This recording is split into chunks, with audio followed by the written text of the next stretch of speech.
بسم اللہ الرحمن الرحیم۔ دلیل دیتے ہیں، فرمایا انسان تو انسان، جانور بھی آتے تھے تو بچ جاتے تھے۔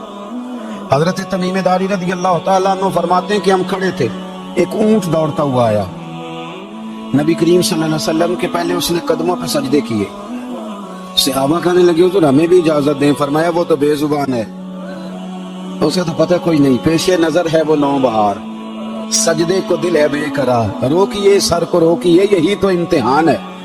فرمایا اسے کیا پتا، تم تو مکلف ہو شریعت کے، تمہیں اجازت نہیں ہے۔ اور اعلیٰ حضرت نے 2 ٹوک لکھا ہے، فرمایا سوائے خدا کے کسی کو تعظیمی سجدہ بھی حرام ہے، یہ نوٹ کر لیں میری بات۔ اور اعلیٰ حضرت نے فتاوی رضویہ میں لکھا ہے کسی قبر پہ جاؤ تو 4 ہاتھ دور کھڑے رہو، اللہ کرے آپ کو سمجھ آئے، کتنے ہاتھ؟ 4 ہاتھ دور کھڑے رہو، سورۃ فاتحہ پڑھو، درود شریف پڑھو، جس قبر پہ گئے ہو ان کی روح کو اصالِ ثواب کرو، ان کے وسیلے سے دعا مانگو۔ اعلیٰ حضرت فرماتے ہیں قبر کو سجدہ بالاتفاق حرام ہے، طواف قبر کا کرنا بالاتفاق حرام ہے، بوسہ لینے میں اختلاف ہے کہ جائز ہے کہ ناجائز ہے، لیکن بوسے سے بھی چونکہ شک پڑتا ہے تو فرماتے ہیں احمد رضا کی رائے یہ ہے کہ بوسہ لینے سے بھی بچا جائے۔ وہ آ گیا تو اس سے اگلی باتیں کرتا ہے، بس خاموش رہ، باادب رہ اور پیچھے رہ۔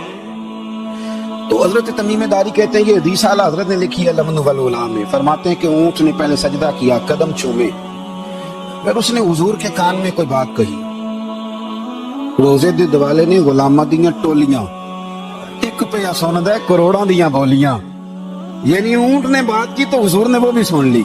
اعلیٰ حضرت کہتے ہیں جو پناہ میں آتا ہے بچ جاتا ہے، کہتے ہیں رسول کریم نے نا اونٹ کی پشت پہ ہاتھ پھیرا اور اللہ کے محبوب فرمانے لگے فکر نہ کر، اب تو آ گیا ہے نا، تو جیسے تو کہے گا ویسے ہی ہو جائے گا، جیسے تو کہے گا ویسے ہی۔ ابن ماجہ میں موجود ہے، پر میں جو کہ فاضل بریلوی رحمت اللہ علیہ کی کتاب سے پیش کر رہا ہوں الامن والعلا سے، تو میں اسی انداز میں پیش کر رہا ہوں جس انداز میں وہاں ہے۔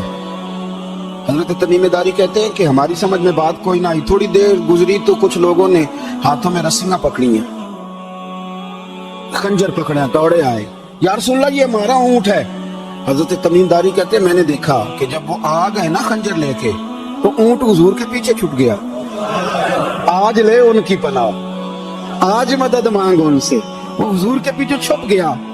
تو کہتے ہیں کہ نبی کریم صلی اللہ تعالی علیہ وسلم نے فرمایا کیا مسئلہ ہے بھائی؟ یا رسول اللہ ہمارا اونٹ ہے، ذبح کرنے لگے تھے دوڑ آیا ہے، تو حضور فرمانے لگے وہ تو تمہاری شکایت کر رہا ہے۔ وہ کہتا ہے یا رسول اللہ میں نے برسوں ان کی نوکری کی، برسوں میں نے بڑی نوکری کی، صحیح کہتا ہے یا رسول اللہ؟ ٹھیک کہتا ہے حضور، اب بوڑھا ہو گیا ہوں، تھوڑا زیادہ بوجھ نہیں اٹھا سکتا، تو مجھے ذبح کر کے کھانا چاہتے ہیں، میں مرنا نہیں چاہتا۔ نبی کریم فرمانے لگے اچھے لوگ یہ صلہ دیتے ہیں، انہوں نے عرض کی حضور آپ حکم کر دیں، ہم اس کو چھوڑ دیتے ہیں یا رسول اللہ، نہیں ذبح کریں گے، خدمت کریں گے۔ حضور فرمانے لگے نہیں، اب میرے پاس آیا ہے نا، اب میں نے واپس نہیں کرنا، آج ہو گیا ہے، آج لے ان کی پناہ، آج مدد مانگو ان سے، آج ہو گیا یا رسول اللہ پھر رکھ لیں۔ حضور نے فرمایا نہیں بھائی پیسے بتاؤ کتنے؟ یا رسول اللہ نہیں نہیں کچھ نہیں۔ نبی کریم علیہ السلام نے فرمایا نہیں، بتاؤ کتنے، بتاؤ کتنے؟ انہوں نے کہا حضور ایک دفعہ ریٹ لگایا تھا تو 100 دینار لگا تھا، حضور نے فرمایا بلال دے دو 100 دینار، 100 دینار دے دیا۔ اعلیٰ حضرت فرماتے ہیں دیکھو ان کی پناہ میں آنے کی برکتیں کتنی ہیں۔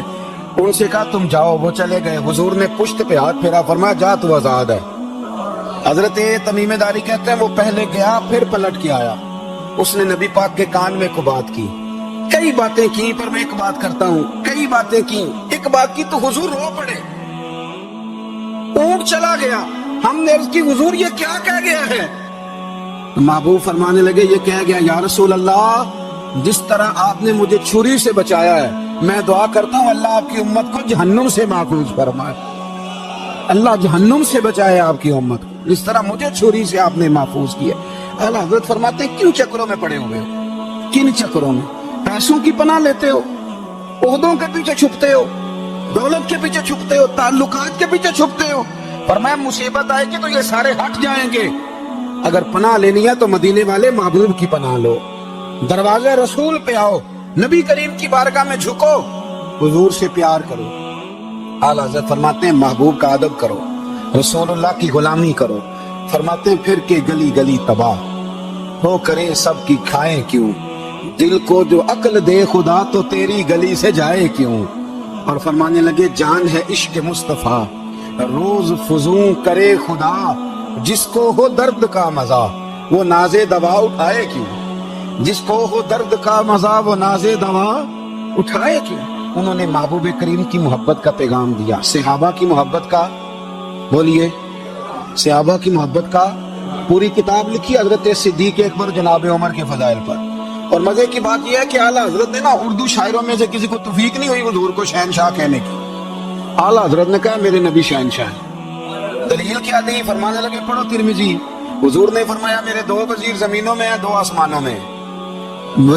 زمین کے 2 وزیروں کے نام ابو بکر اور عمر ہیں، آسمان کے 2 وزیر ہیں جبریل اور میکائیل۔ اعلیٰ حضرت کہنے لگے حضور وزیر تو کسی شہنشاہ کے ہی ہوتے ہیں، پھر کہہ لو نا شہنشاہ۔ تو پھر فرمانے لگے حاجیو آؤ شہنشاہ کا روضہ دیکھو، حاجیو آؤ شہنشاہ کا روضہ دیکھو، کعبہ تو دیکھ چکے اب کعبے کا بھی کعبہ دیکھو، کعبہ تو دیکھ چکے اب کعبے کا بھی، غور سے سن تو رضا کعبے سے بھی آتی ہے صدا، میری آنکھوں سے میرے پیارے کا روضہ دیکھو۔ اعلیٰ حضرت نے ساری زندگی اور صحابہ کرام کی بات کی، اہل بیت کی بات کی، اولیاء کی بات کی، صوفیاء کی بات کی، دفاع کیا سب کا، سب کے شانوں میں لکھا، امت کو بتلایا کہ اپنے بزرگوں سے جڑے رہو گے تو بچے رہو گے۔ اعلیٰ حضرت نے طنز کرنے سے، تنقید کرنے سے، بلا وجہ غلطیاں نکالنے سے اور ایک دوسرے پر لان تان کرنے سے ہمیں بچنے کو کہا۔ اعلیٰ حضرت فرماتے ہیں کوئی علم اگر آ جائے نا تو اس کا معنی یہ نہیں کہ سب کو جاہل سمجھ لینا چاہیے۔ سمجھ آ رہی ہے میری بات کی؟ ہم جس شعبے میں بھی ہوتے ہیں نا سامنے والے کو ان پڑھ سمجھتے ہیں۔ مولویوں کے بارے میں بعض لوگوں کا خیال ہے کہ یہ پتہ نہیں کون سی مخلوق ہے، ان کو کیا پتا دنیا داری کا۔ میں صحیح کہہ رہا ہوں۔ اسی طرح جو میرے شعبے سے تعلق رکھنے والے لوگ ہیں وہ کہتے ہیں شاید سارے تاجر 2 نمبر طریقے سے ہی مال کماتے ہیں۔ یہ ہو نہیں سکتا، ایسا ہو نہیں سکتا۔ ہمیں نا دوسروں کی اہمیت کی خبر رکھنی چاہیے، ہم ایک دوسرے سے پیار ہے، ہم طنز کرتے ہیں، تنقید کرتے ہیں۔ فاضل بریلوی منع کرتے تھے، آپ فرماتے ہیں یہ طریقہ درست ہے۔ ہم جب غلطیاں نکالنے پہ جاتے ہیں تو معاذ اللہ اتنا اوپر بن جاتے ہیں کہ معاذ اللہ ثم معاذ اللہ اللہ رسول تک پہنچ جاتے ہیں۔ اعلیٰ حضرت کے زمانے میں ایک شخص نے کہہ دیا نبی پاک کا خیال آئے تو نماز ٹوٹ جاتی ہے۔ عقل ہے نا کہ جہاں مرضی لے جاؤ۔ وہ کہنے لگا جی میں نے خالص اللہ کے لیے پڑھنی ہے نا فلسفہ عجیب، نبی پاک کا خیال آئے تو نماز۔ اعلیٰ حضرت فرمانے لگے تو بڑا ہی پاگل ہے، جب تو کہے گا السلام علیکہ ایھا النبی خیال آئے گا کہ نہیں؟ فرمانے لگے تو بڑا ہی نادان ہے، جب تو کہے گا اللہم صلی علی محمد وعلی خیال آیا کہ نہیں آیا؟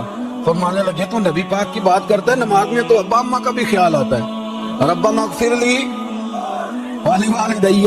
فرمانے لگے ربے کے خیال سے نہیں ٹوٹتی تو مدینے والے کے خیال سے کیسے ٹوٹ گئی؟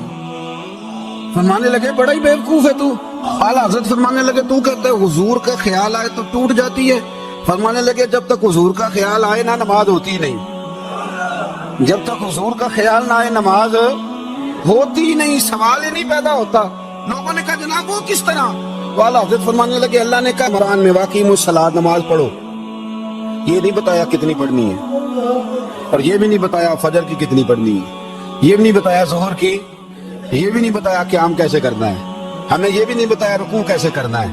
ہمیں پتہ کیسے پتہ چلا؟ جب صحابہ نے کہا نا رب کہتا ہے نماز پڑھے تو کیسے پڑھے، تو حضور فرمانے لگے سلو کما رأیتمونی اصلی، نماز اس طرح پڑھو کرو جس طرح مجھے پڑھتے ہوئے دیکھتے ہو۔ وہ کہا یہ تو کیسی عجیب بات کر رہا ہے کہ نبی کریم صلی اللہ علیہ وسلم کا خیال آئے۔ اور پھر بڑی مزیدار بات، ایک شخص نے اعلیٰ حضرت سے آ کے نا اس زمانے میں نا ایک آریہ مذہب ہوتا تھا، اب اللہ کا شکر ہے وہ کوئی نہیں، اب ویسے جو بڑے نئے نئے مذہب نکل آئے ہیں، جو آدمی جتنا پڑھ جاتا ہے معاذ اللہ وہ ایک نئی بات ہی شروع کر دیتا ہے، اور جو انوکھی بات کرے اس کے پیچھے رش بھی زیادہ ہو جاتا ہے۔ سٹائل ذرا ہٹ کے ہو نا جی تو ذرا ماحول جلدی بن جاتا ہے۔ تو وہ آریہ مذہب تھا، تو وہ ایک آریہ آ گیا اعلیٰ حضرت کے پاس، آ کے کہنے لگا کہ فرض کی اہمیت زیادہ ہے کہ سنت کی؟ تو اعلیٰ حضرت فرمانے لگے بھئی اہمیت تو فرض کی زیادہ ہے۔ تو کہنے لگے آپ کا وضو تو پھر سنت سے شروع ہوتا ہے، وضو میں پہلا فرض ہے منہ دھونا، اور آپ سب سے پہلے ہاتھ دھوتے ہیں، یہ بھی سنت، ناک میں پانی ڈالنا یہ بھی، کلی کرنا یہ بھی، میری بات کی سمجھ آ رہی ہے؟ اس نے کہا یہ آپ عجیب لوگ ہیں، فرض اگر بڑا ہے تو پہلے فرض ہونا چاہیے تھا. سمجھ آ رہی ہے میری بات کی؟ لوگ دین پر بڑے بڑے مختلف اعتراضات کرتے ہیں نا. اس نے کہا جی پہلے ہونا چاہیے تھا فرض. تو منہ دھونا فرض ہے، آپ نے گھٹنوں تک ہاتھ دھوئے. اب یہ جو آپ نے ہاتھ دھو یہ بھی سنت، کلی کری تو وہ بھی سنت، ناک میں پانی ڈالا تو وہ بھی سنت. تو آپ تو چوتھے نمبر پہ فرض ادا کر رہے. تو اعلیٰ حضرت فرمانے لگے تم اصل میں محبوب کا غلام نہیں نا. ہاں تجھے کیا پتا ہو یہ بات کیا ہے؟ تو بیٹھ جا، ہم سے سن، ہم تجھے بتاتے ہیں. اس نے کہا جی کیا مطلب؟ فرمانے لگے یہ محبوب جو ہے نا ہمارے، یہ ہمیں بڑی جگہوں سے بچاتے ہیں، یہ بچا بچا کے فرائض تک لے جاتے ہیں. کیا کیا مطلب؟ کہنے لگے حضور نے ہمیں کہا ہے کہ پہلے نا ہاتھ دھو لو، پتہ چل جائے پانی زیادہ گرم تو نہیں، منہ جالی نہ جائے، پہلے نا دیکھ لو. فرمایا پھر ناک میں ڈال کے پتہ کرا لو کہ اس میں سے بدبو تو نہیں آتی. سنت بھی ادا ہو گئی، پتہ بھی چل گیا بو تو نہیں آ رہی. اور فرمایا پھر منہ میں ڈال کے چکھ لو کہ بد ذائقہ تو نہیں. اب یہ 3 سنتیں ادا کر کے تم فرض ادا کرو گے تو اللہ بھی راضی ہوگا، اللہ کے رسول بھی راضی ہوں گے.